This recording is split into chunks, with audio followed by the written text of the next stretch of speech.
$40 billion. He left it all to you, Deeds. Congratulations, Deeds. Right this way.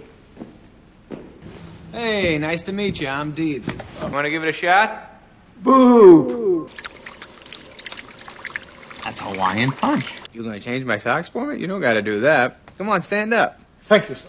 What else you got? Hey, get that fireplace poker right there and just whack my foot. Sit. Ow! You're sick! Welcome to Screen Recaps, and today we're going to be recapping the movie Mr. Deeds.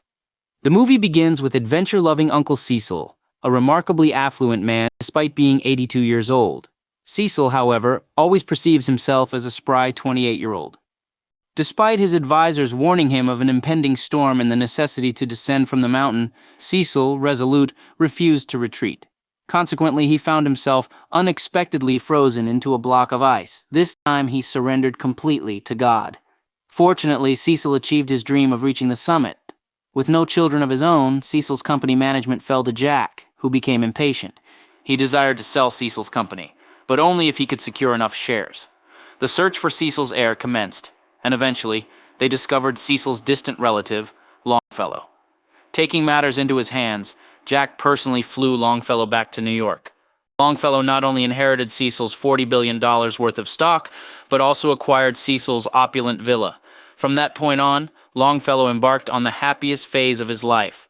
Meanwhile, David, the reporter, aimed to secure the exclusive interview. Initially, he planned to send Babe to approach Longfellow. In a clever ruse, she persuaded her colleague to pose as a robber and shouted for Longfellow's assistance. Longfellow, more concerned about the wallet than the apparent danger, swiftly apprehended the faux robber, delivering a sound beating and a valuable lesson.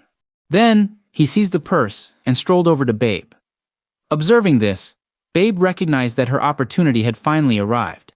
She promptly assumed a soft demeanor, her words betraying her admiration for Longfellow. Longfellow, who had been single for 30 years, found himself unable to resist this kind of temptation and instantly felt that he had discovered true love. Soon they dined together, but Longfellow's unconventional behavior drew ridicule from onlookers. In response, Longfellow administered a thorough beating to the scoffers, concluding by generously compensating the restaurant with tens of thousands of dollars. It goes to show that having money allows one to act with impunity. Not long after the incident, news of Longfellow's beating made headlines.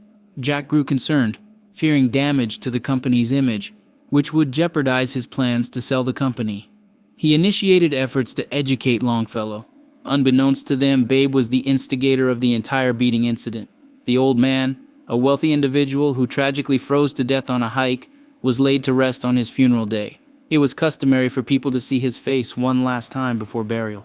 Seeing Cecil's frozen countenance, Longfellow felt a sudden impulse and attempted to lay him down. However, Cecil was rigidly frozen and incapable of movement.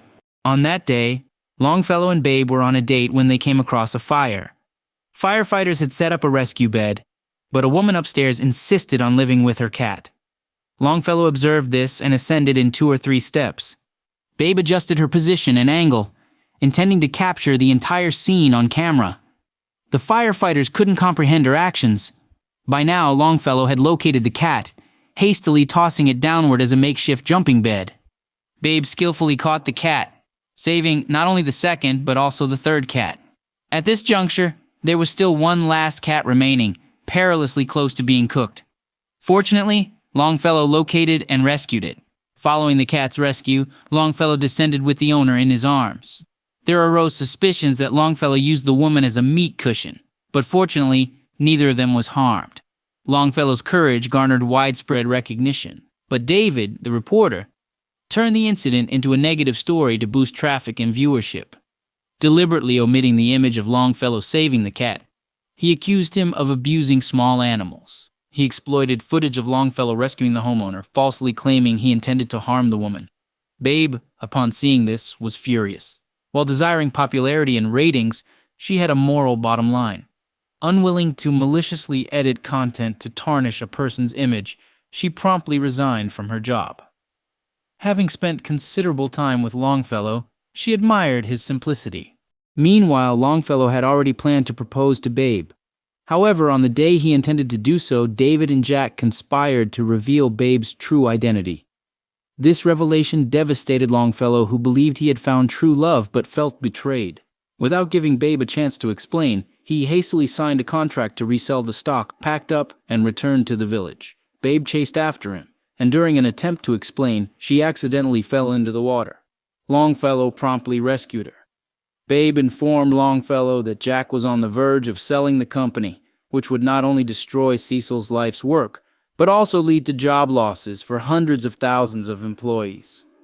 Longfellow rushed to intervene and address the crowd, appealing to the heart of man. His words stirred the conscience of other shareholders, gaining increasing support. Despite holding 51% of the company's shares, Jack's plan was about to fail. Babe arrived on the scene and uncovered a shocking revelation in Cecil's diary. Over 30 years ago, in the dead of night, Cecil had an unspeakable affair with the servant, who turned out to be Cecil's own son. According to the diary, the agreement Longfellow signed previously was not legally valid. Consequently, Jack's plan collapsed. As a token of appreciation, the butler bestowed $1 billion upon Longfellow, who, in turn, used the money to buy a Ferrari for each person in the village. From that point onward, Longfellow and Babe lived happily ever after.